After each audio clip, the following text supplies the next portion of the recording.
On en parle 2 minutes à Gabriel, après on fait un tour de marché, mais oui, allez-y. Écoutez, déjà ravi de faire votre connaissance et merci de venir à la rencontre des Courbevoisiens et Courbevoisiennes. C'est toujours un plaisir. Pardon. C'est toujours un plaisir. Un petit bonbon. C'est toujours un plaisir de pouvoir recevoir des personnes comme vous ici. Moi, je voulais juste aborder un petit sujet avec vous.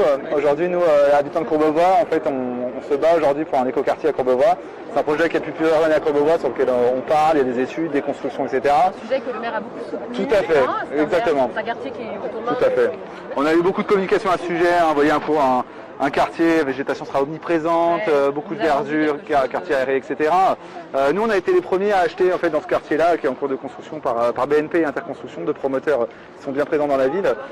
Et aujourd'hui, en fait, on nous a un peu menti sur l'arrêté du projet, puisque vous voyez, par exemple, sur les projets, on voit de la verdure partout, quelque chose de très beau. Et en fin de compte, malheureusement, en fait, on nous prend derrière de court, puisqu'on nous a menti en fait sur le projet. Nous, on n'a même pas encore emménagé dans nos bâtiments, et vous voyez, on nous promet maintenant des constructions qui font 26 mètres de haut et disparition donc des espaces verts qu'on nous avait vendus. Donc vous voyez, enfin, des personnes qui s'engagent aujourd'hui sur 25-30 ans où on nous promet un écoquartier. Finalement, c'est pas la réalité qu'on a sur le terrain.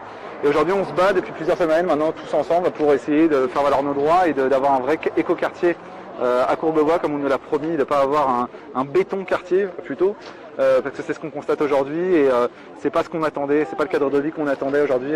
On voit bien. Le village va devenir comme le quartier du Faubourg de l'Arc, c'est ça. Très haut, très peu de végétation. Tout à fait, avec une surdensification. Il y a trop pris sur le. Complètement. On a appris beaucoup de choses dans cette campagne municipale, une deuxième piscine municipale, alors ça sera un petit quartier d'eau, enfin il y a eu pas mal de mensonges. On vit la même chose nous sur le Faubourg de l'Arche, un peu plus haut, où effectivement on se tape 11 immeubles de 11 étages, alors que c'était pas prévu, en plus. Et là, si tu veux, effectivement, l'idée c'est clairement pour Kevin et pour ses habitants, moi quand j'ai entendu parler de ça avec Aurélie, c'est de dire, quel que soit le bord politique qu'on a, à un moment donné, il faut effectivement, non mais c'est pas moi qui suis interviewé, c'est lui, c'est respecter la parole donnée aux gens en fait. D'intervenir sur ce sujet. Par contre oui, mais c'est quand même de se dire...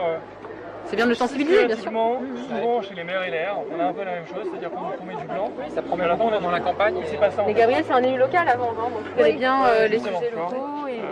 Donc aujourd'hui, on se sent trahi, clairement, par la municipalité, par les promoteurs aussi qui nous ont vendu ça, qui nous ont caché la vérité au moment de l'achat. Et aujourd'hui, voilà, on entame des actions juridiques pour faire valoir nos droits et on cherche du soutien. Ce que j'allais vous demander, c'est que je pense que là, il y a une action tout à fait. engagée. Tout à fait. Mais indépendamment du...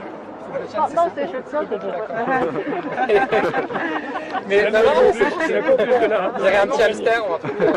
Mais indépendamment du sujet environnemental et puis derrière ça, c'est tout l'enjeu de la parole politique aussi. C'est ça. C'est que c'est aussi c'est vrai que engagements et qu'on les tient pas. C'est aussi des reniements et des promesses non tenues qui font que voilà. Tout à fait. Nous aujourd'hui on essaie d'interpeller la majorité. Effectivement, on n'a pas de réponse. On nous laisse totalement dans le flou. On communique pas avec nous. On ne sollicite pas du tout les habitants. En fait, on découvre le projet. Et la vous a reçu, vous arrivez pas du tout. Aujourd'hui, on essaie de les interpeller sur les réseaux, etc. On n'a pas de retour, on n'a rien. Nous, on va intervenir au prochain conseil municipal. On s'engage avec Christine pour le faire. Merci beaucoup. Voilà, merci beaucoup. À vos côtés. On a été en Zoom il y a une semaine. Et on va porter en tout cas votre parole. Super. Non, vous avez raison de vous mobiliser et je sais que les élus ici relaieront auprès de la mairie. Super. Et, vous avez raison, c'est pas possible de se les électeurs retrouver comme ça avec des engagements qui ne sont pas tenus. Donc, écoutez, merci beaucoup en tout cas de nous avoir écoutés, de nous avoir courage à vous, soutenus. Voilà, merci beaucoup.